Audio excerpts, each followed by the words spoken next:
আসসালামু আলাইকুম।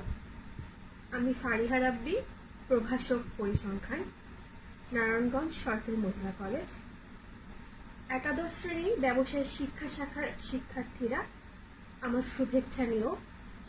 আশা করি তোমরা সবাই সুস্থ আছো এবং বাসায় অবস্থান করছো এবং করোনা ভাইরাস মোকাবেলার জন্য যে নিয়মগুলো আছে হুয়ের নির্দেশিত সেই নিয়মগুলো তোমরা নিজেরাও মেনে চলছো এবং পরিবারের বয়োজ্যেষ্ঠ এবং যারা শিশু আছে তাদেরকেও মেনে চলতে উৎসাহ প্রদান করছো। তোমাদের সাথে আজকে আমার দ্বিতীয় ক্লাস। এর আগের একটা ক্লাস ছিল, সেটা হচ্ছে তৃতীয় অধ্যায়ের কেন্দ্রীয় প্রবণতা। এই চ্যাপ্টারের আমরা যেটা করেছিলাম সেটা হচ্ছে যে গড়, মধ্যক এবং প্রচুরক নিয়ে একটি সৃজনশীল অংশ সলভ করেছিলাম।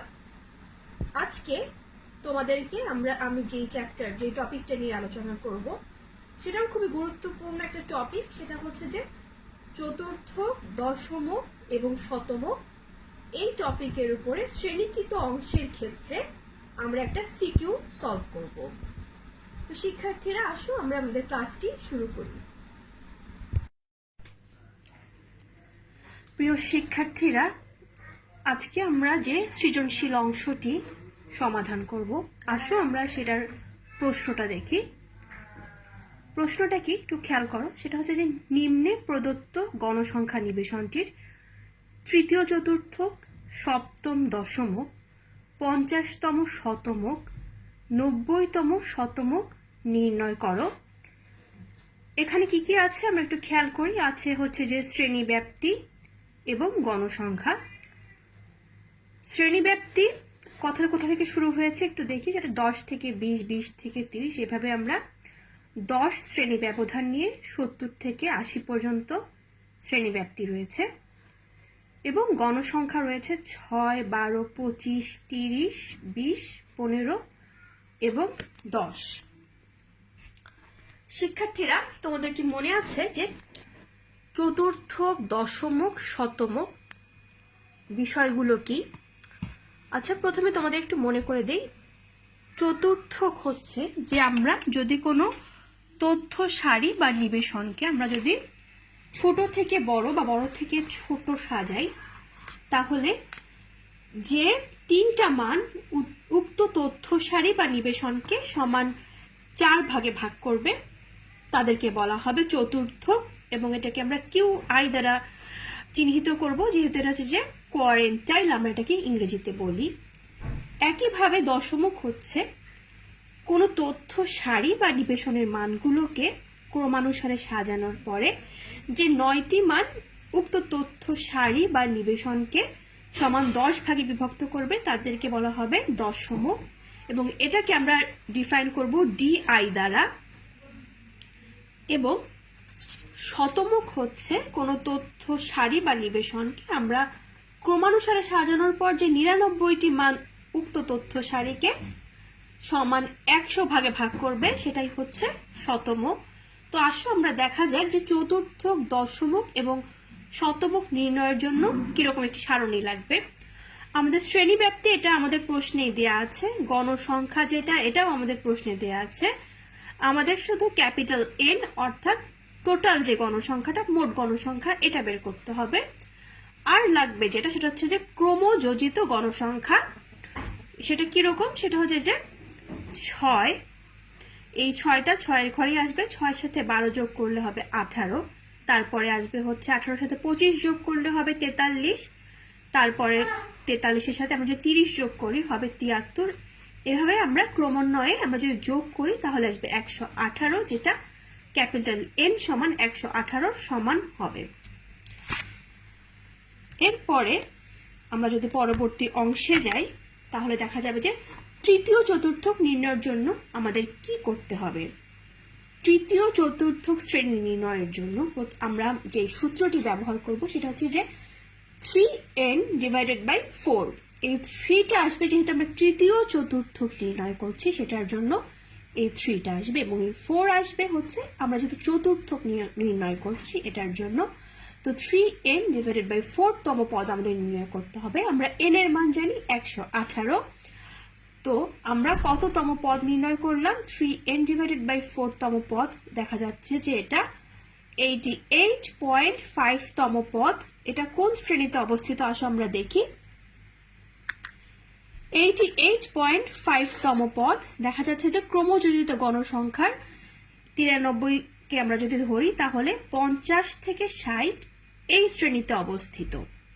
আমাদের যততম পদ আসবে সেটা আমরা ক্রমযোজিত গণসংখ্যার মাধ্যমে নির্ণয় করব। ক্রমযোজিত গণসংখ্যায় দেখা যাচ্ছে 88.5 আসছে 93তে, যেটা 50 থেকে 60 এই শ্রেণীতে অবস্থিত। সুতরাং এটাই হচ্ছে আমাদের তৃতীয় চতুর্থক শ্রেণী। আচ্ছা, এখন তৃতীয় চতুর্থক শ্রেণীর আমাদের সূত্রটা যদি দেখি, এটা হচ্ছে যে Q3। কিউ আমরা কেন ব্যবহার করি? কিউ মানে হচ্ছে কোয়ারেন্টাইল ইংরেজিতে, যেটা হচ্ছে যে আমরা বাংলায় যেটাকে চতুর্থক বলি। যেহেতু তৃতীয় চতুর্থক এই জন্য আমরা ব্যবহার করছি Q3, থার্ড কোয়ারেন্টাইল। সূত্রটা হচ্ছে L1 plus 3n divided by 4 minus FC divided by small f3 into C। এখানে L1 হচ্ছে চতুর্থক শ্রেণী, যেটা 50 থেকে 60, এটা নিম্ন সীমা 50। ক্যাপিটাল N হচ্ছে মোট গণসংখ্যা। F3 এটা হচ্ছে যে চতুর্থক শ্রেণীর গণসংখ্যা। আমরা একটু দেখি চতুর্থক শ্রেণী 50 থেকে 60 এর গণসংখ্যা কত। 50 থেকে 60 এর গণসংখ্যা হচ্ছে 20। সো এখানে F3 হবে 20 এবং ক্যাপিটাল FC এটা হবে কোনটা? সেটা হচ্ছে যে চতুর্থক শ্রেণীর, এই যে আমাদের 50 থেকে 60 চতুর্থক শ্রেণীর পূর্ববর্তী শ্রেণীর ক্রমযোজিত গণসংখ্যা, দ্যাট ইজ 73। সুতরাং আমাদের FC হচ্ছে 73 এবং C হচ্ছে চতুর্থক শ্রেণীর শ্রেণী ব্যবধান। সুতরাং আমরা এই মানগুলো যদি সূত্রের মধ্যে বসিয়ে দেই তাহলে দেখা যাচ্ছে যে রেজাল্ট আসছে 57.75, যেটা হচ্ছে আমাদের তৃতীয় চতুর্থক। শিক্ষার্থীরা, এবার আমরা যদি সপ্তম দশমক নির্ণয় করি তাহলে আমরা প্রথমেই আমাদের নির্ণয় করতে হবে হচ্ছে দশমক শ্রেণী। এক্ষেত্রে সপ্তম দশমক শ্রেণী নির্ণয়ের সূত্র হচ্ছে 7 ক্যাপিটাল N ডিভাইডেড বাই 10। এখানে 7 হচ্ছে সপ্তমের জন্য এবং 10 হচ্ছে দশমকের জন্য। এখানে আমাদের সূত্রটা হচ্ছে 7n ডিভাইডেড বাই 10 তম পদ। আমরা জানি ক্যাপিটাল N সমান হচ্ছে 118 অর্থাৎ 118। সো আমরা যদি রেজাল্টটা কাউন্ট করি তাহলে দেখা যাচ্ছে যে 82.6 তম পদ এবং 82.6 তম পদ আসলে আমরা দেখি কোথায় রয়েছে, ক্রমযোজিত গণসংখ্যার। এটাও 82.6 তম পদ দেখা যাচ্ছে যে 50 থেকে 60 এই শ্রেণীতেই অবস্থিত। সুতরাং আমাদের দশমক শ্রেণী হচ্ছে, সপ্তম দশমক শ্রেণী হচ্ছে 50 থেকে 60। ঠিক একইভাবে আমরা যদি দেখি দশমকের সূত্রটা কি, সপ্তম দশমকের সূত্র হচ্ছে D7। ডি মানে হচ্ছে ডিসাইল এবং এই 7টা এসেছে এই 7-এর জন্য, সপ্তম দশমকের জন্য। সূত্রটা হচ্ছে L1 plus 7n divided by 10 minus FC divided by F7 into capital C।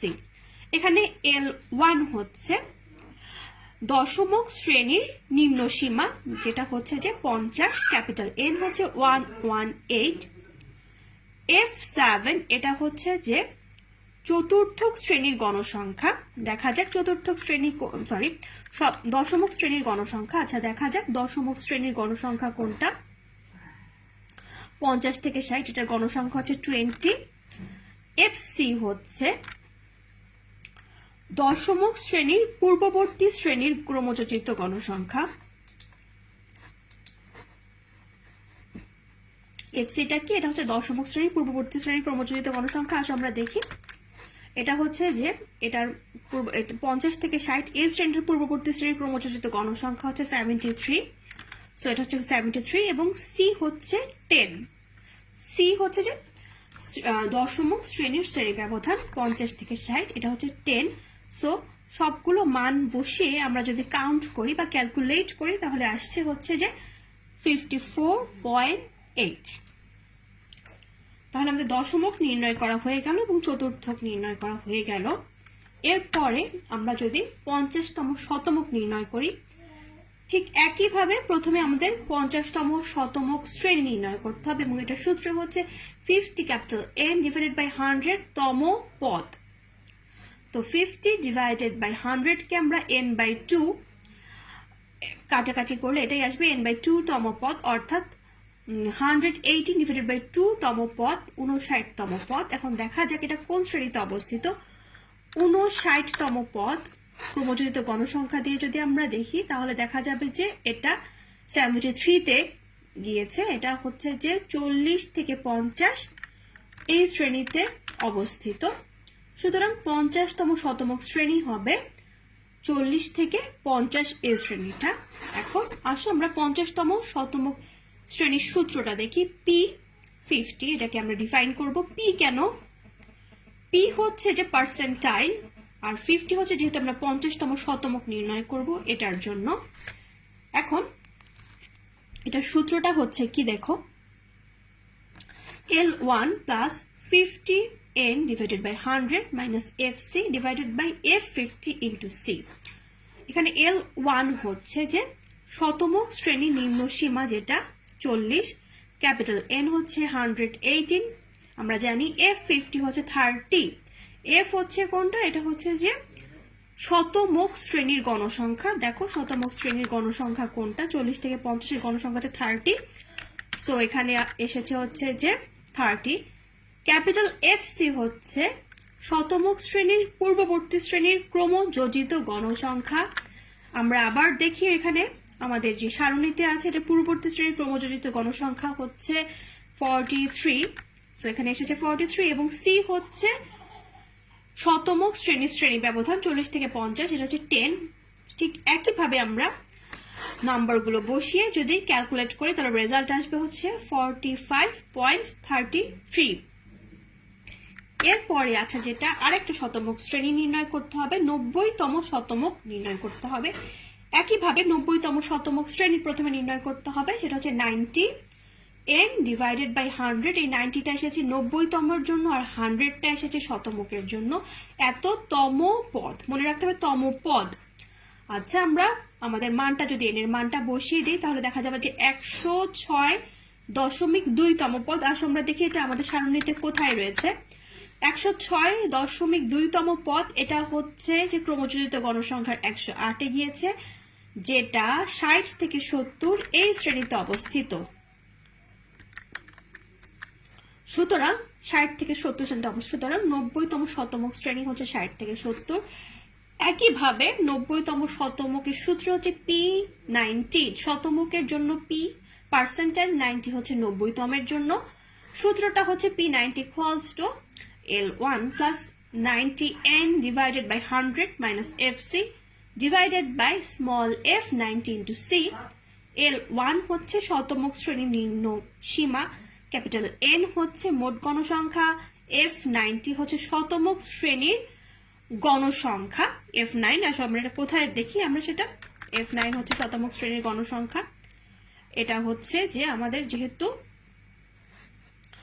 এটা হচ্ছে 15, 60 থেকে 70 এই শ্রেণীতে রয়েছে গণসংখ্যা 15, এবং ক্যাপিটাল FC যেটা আমরা যদি নির্ণয় করি সেটা হচ্ছে যে শতমক শ্রেণীর পূর্ববর্তী শ্রেণীর ক্রমযোজিত গণসংখ্যা। আসলে দেখি আমরা সারণীতে শতমক শ্রেণী 60 থেকে 70, এটার পূর্ববর্তী শ্রেণীর ক্রমযোজিত গণসংখ্যা হচ্ছে 93, তো এখানে বসেছে 93।